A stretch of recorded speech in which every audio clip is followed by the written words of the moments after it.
a hack and a strategy that other Airbnb hosts don't want you to know or they're not talking about. How to find your first Airbnb leveraging the Airbnb app. Now you may be like, what do you mean, Eugene?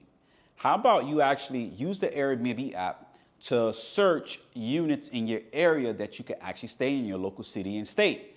And now what you can do is reverse engineer it. And you can actually get an experience and see how it feels to be in someone else's Airbnb and visualize how you be able to set up your own Airbnb unit. Actually, this is something I actually was able to do where we have an Airbnb that's booked and we're here in South Florida. If you look right now, right, you got the setup, everything is set up here. And now, how do we properly do this to make sure we're finding an Airbnb that's going to be profitable, where you can make money, and you actually could do this legally without breaking any rules at the location? So when you're going to go on Airbnb, you're actually going to go ahead and search in your local area, your city, your state, or wherever you want that Airbnb to be in. And then you could either book it, or what you could do is just reverse engineer it. How do you do that? You want to see where it's located.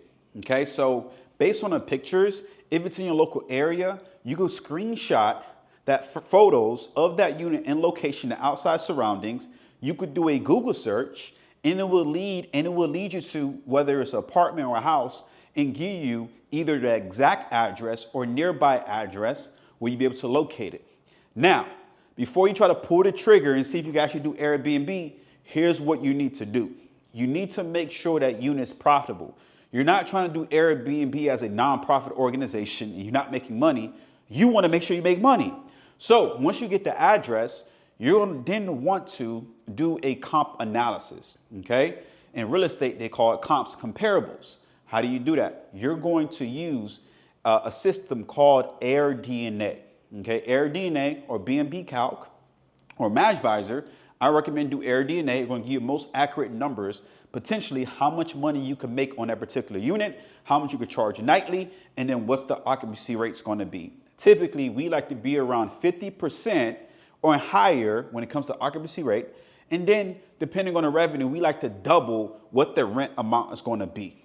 Okay. So for example, if the rent is $2,000 a month, we want to bring in $4,000 in revenue, $4,000 or more in revenue. Now, if the numbers make sense, now go ahead and see if it's an apartment complex, reach out to the apartment complex and see if they allow short-term rental on Airbnb. And if they do, go ahead and set up a tour.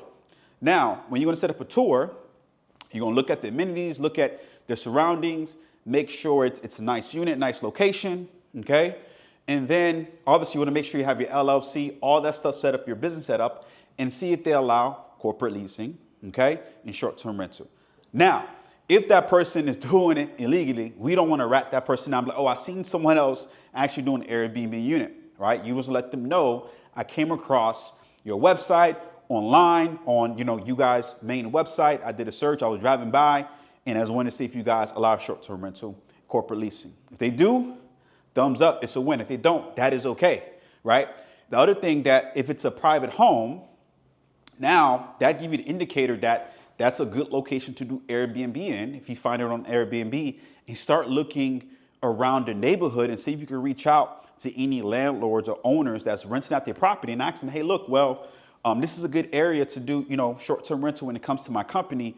Do you allow corporate leasing, right? And this is how you can find good locations, because if the Airbnb host is doing it, that means it may be profitable. Now, the other thing that you want to do to make sure that area and city is going to be profitable, here's another hack and strategy that I tell my students. Watch this. You want to see how much that Airbnb host is charging nightly. Okay. You want to see how much they're charging nightly, daily, and add the numbers up. So they're charging $200, $300 a night. And if they book about $300 a night at 30 days, that means you could potentially make $9,000.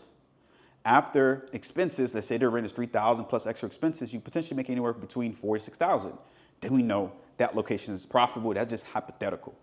All right. Now, after you guys do the numbers, you guys want to start attacking. You want to get a list of 10 to actually do this and make sure that you're reaching out to a lot, because understand it is a numbers game when it comes to finding your first unit. But this is a strategy that we've been able to use to actually find a couple of our locations that we see that's on Airbnb, we take some photos, we see what area that it's in, we find it, and we reach out to that community or that private owner to see if they allow short-term rental or other owners in that area, okay? So now, when it comes to doing it, the next thing that you guys want to do once you secure it is you want to make sure you have your team set up, get your cleaning team. How do you find that? You're going to use Turno.com to locate cleaners in your local area, or it's going to be outside the state. You can still use Turno to find cleaners in the area. And then also you want to begin to set up your handyman team. You could use Thumbtack, TaskRabbit on mobile devices to find handymans all over the nation that could be able to cater to your unit if anything breaks, or just setting up furniture. You can have a handyman. You can start building your team, okay? Now, a lot of people, this is what they struggle with when it comes to finding their first property. So leverage Airbnb, look at other locations that may be in your local area, outside state, to find your unit, and that way you'll be able to get your first Airbnb. Hopefully this video helps you. And also, if you want some more information or resources to be able to help you start your first profitable Airbnb, if you just want to know business in general, make sure you join our exclusive community, where it's going to be detailed in the description below. And also, if you want to join our free training that's going to teach you more about Airbnb and how to get started in Airbnb, go ahead and click the description below to be able to tune into that free training. And also make sure you like and subscribe to our content, so that way you get notified when we drop new information and gems. We're going to be teaching you how to start a profitable Airbnb business and talking business funding in general, y'all. So with that being said, see you next time, and let's get it.